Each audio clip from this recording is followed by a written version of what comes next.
ओइ झोइखाटे कहाँ हो त? म घरमा। मैले हिजै भनेको होइन दादालाई भेट्न जानुपर्छ, चाँडो गरेर आऊ भनेर। छिटो आयो होला त यहाँ माथि चौरमा। ल ल।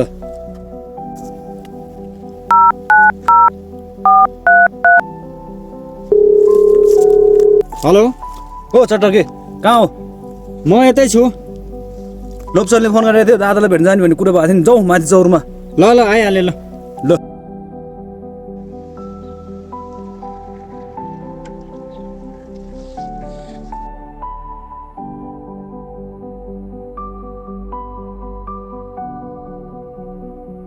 ओ लोप्चन के छ हौ?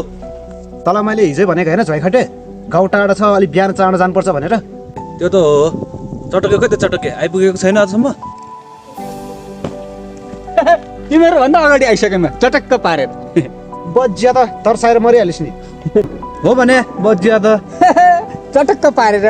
ल ल, गाउँ पनि टाढा छ, लागौँ। जाउँ जाउँ जाउँ जाउँ जाउँ जाउँ ल।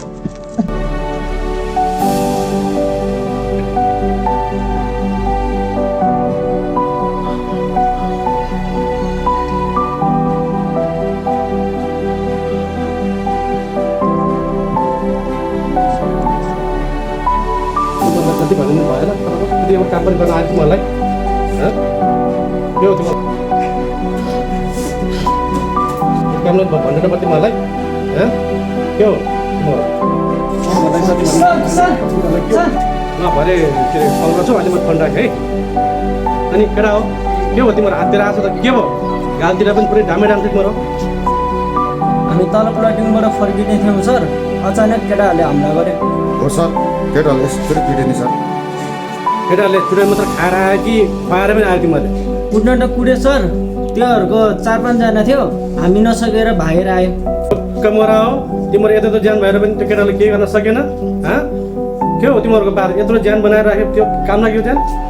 के हो बार तिमीहरूको? सर, ज्यानले नमिल्ने रहेछ। केटाहरूले ढुङ्गामुढा गर्न थाल्यो, त्यही भएर भाग्यो सर। यही बेला फुर्बा पनि बाहिर जानु भने कहिले आउँछ त? फुर्बा कहिले आउँछ? खोइ सर, आज भोलि आउने कुरा थियो, भोलितिर आउँछ कि?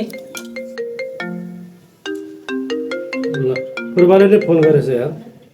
हेलो हेलो सर, ऊ त के हुँदैछ? अस्ति तिमीहरूले चुटेर पठायो, अहिले केटाहरू चुटे खाएर आएछ। कसले गरेछ त सर? कसले गर्नु? त्यही अस्तिको केटाहरूले। होइन, उनीहरूले न्युज चाहिँ कति खोजेको। त कहिले फर्किन्छ त यता?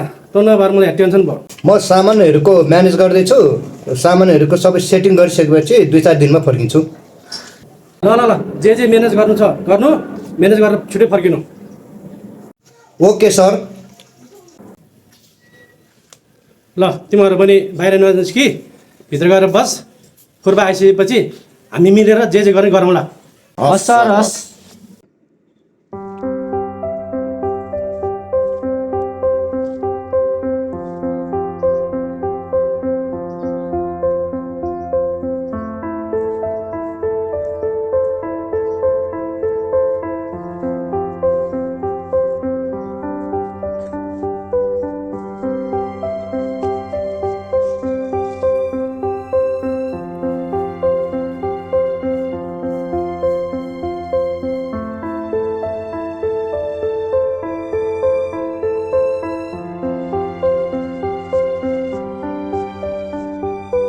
साँच्ची काइला अस्तिको मान्छे के भयो होला? वैद्यबाले के गर्दै होला? साँच्चै जोर त निकै ठुलै थियो, बाँच्छन् होला कि बाँच्दैनन् होला है साइनलाई? अहिलेसम्म वैद्यबाले गर्नु भएको उपचार फरक त परेको छैन। ऊ त्यो दाइहरूलाई सोधौँ न है।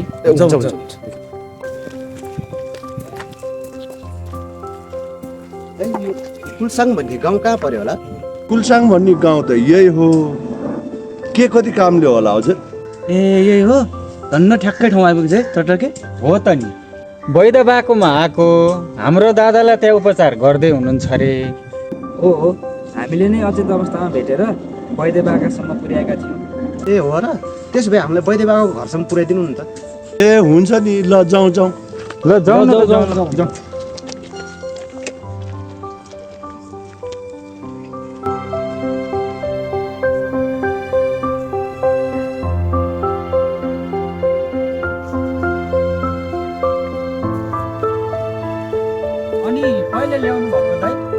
दादालाई?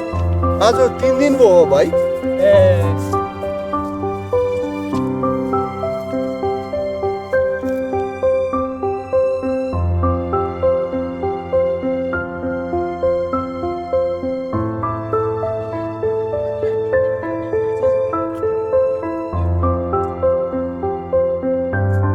बैदेबा ओ बैदेबा बैदेबा कता जानु भएछ कुनै ढोका पनि बन्द छ।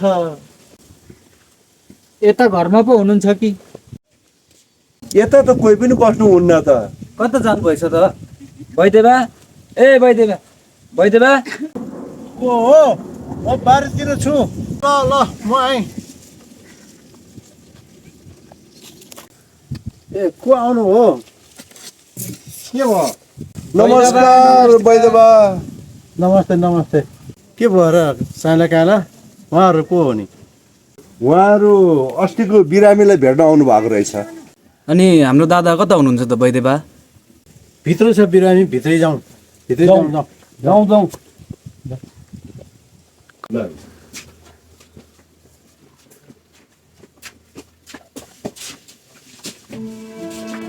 दादा दादा दादा दादा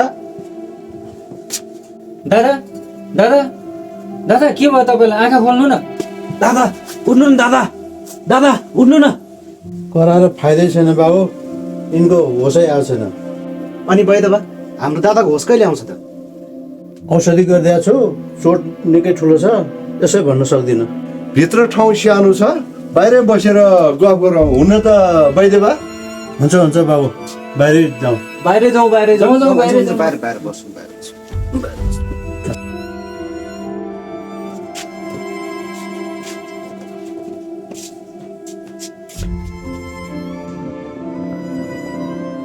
होस आउनु कति जति टाइम लाग्ला र वैद्यबा? यसै भन्न सक्दिनँ बाबु। बाहिरको घर चाहिँ कहाँ हो नि भाइ? हाम्रो बुर्जुङ गाउँ हो हजुर। ए निकै टाढो पो रहेछ। हामी त बिहानै निस्केको, यस बेला त आइपुग्यो। साइन्स भाइ हाम्रो तल काम छ, हामी जाउँ।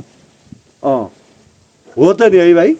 ल भाइ हो, ल वैद्यबा हामी लाग्छु त है। हजुर हवस्। ल जाउँ जाउँ। ल दाइ हो, हजुरहरूलाई धेरै धेरै धन्यवाद है।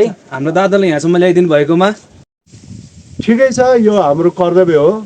बिरामीको राम्रो ख्याल राख्नु। ल वैद्यबा हामी लाग्छौँ है त। हस् हस्। अनि वैद्यबा तपाईँ चाहिँ घरमा एक्लै हुनुहुन्छ र? अरू कोही देखिन्न? परिवार आमा चाहिँ छोरो चाहिँ सँग सर्तेर हिँडेछ, छोरी चाहिँ विदेशतिर 1-2 दिनमा आइपुग्छ। ए हो र वैद्यबा? हो बाबु। ल ल वैद्यबा, त्यस भए हामी पनि लाग्नु पर्ला। खर्च के कति लाग्छ भन्नु होला, होस आएपछि खबर गर्नु है बा। हुन्छ बाबु, होस आएपछि म तुरन्तै खबर गरिदिउँ ल। यसमा चाहिँ त्यो बाबुको मोटरसाइकल लानुहुन्छ कि? हुन्छ हुन्छ वैद्यबा, बनाउन नि पर्ला। म साँचो लिएर आउँछु बाबु। हस् बा हस्। ल बाबु, चाबी, बाइकको चाबी लिनुहोस् त। हस् ल आउनुहोस् त, यता हो।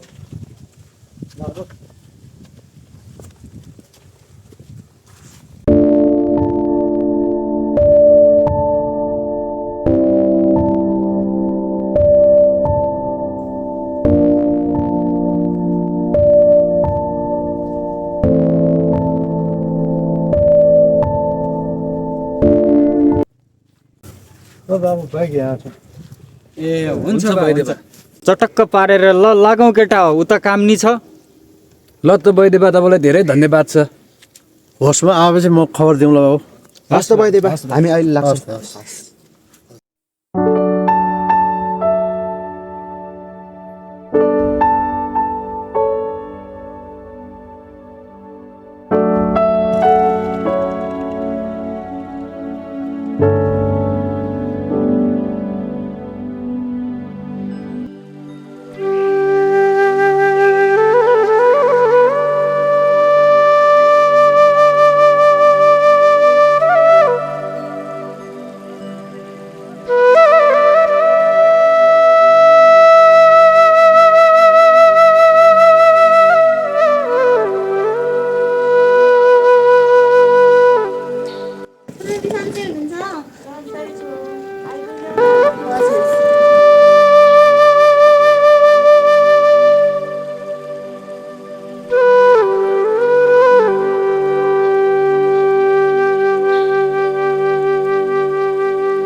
रहेछ ढोका त खुल्लै छ अबै को मान्छे हो हाम्रो घरमा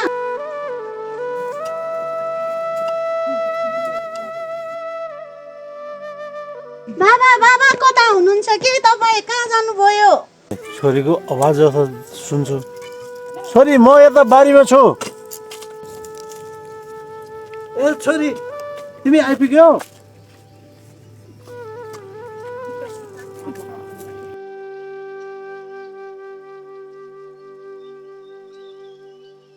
खबरै नगरेन आइपुगेछ नानी आइपुगे बा ढोक गरे भित्रको मान्छे चाहिँ को हो नि पारि बुजुङ गाउँको बाबु रहेछ मान्छेले कुटेर फ्याँके रहेछ ए बिचरा कसले ल्याए पुऱ्याएछ त तल्लोहरूको साइला र काइलाले ल्याइ पुऱ्याएछ यहाँसम्म अनि उहाँको आफन्तहरू कोही आउनु भएको छैन लिनलाई आउनु भएको थियो होस नआएको भएर छोडेर जानु भएको छ निको भएपछि लिन आउनुहुन्छ अरे ए ल ल बाबा त्यसो भए म नि कौडा फेर्छु अनि सँगै बसेर खा खानुपर्छ है ल ल छोरी म भित्र जान्छु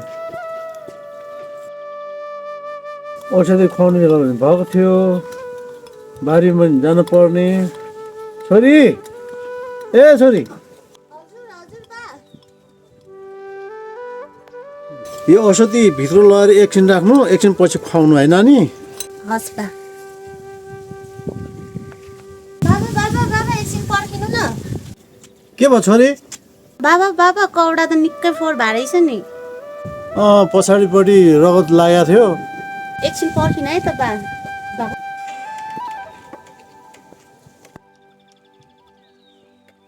दाइले भनेर लिएर आएको थियो अब यो कौडा फेरिदिनु अनि मात्रै बारीमा जानु है बा ल ल नानी ल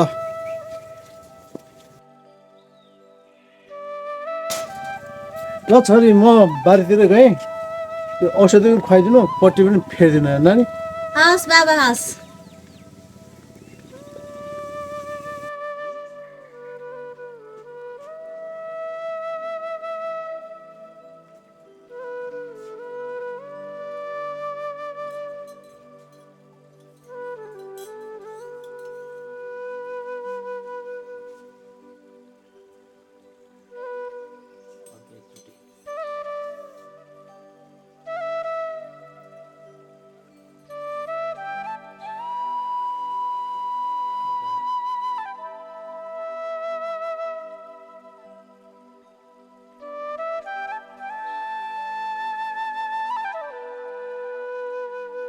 टाढाको रहेछन् घरमा को होला परिवारलाई थाहा छ कि छैन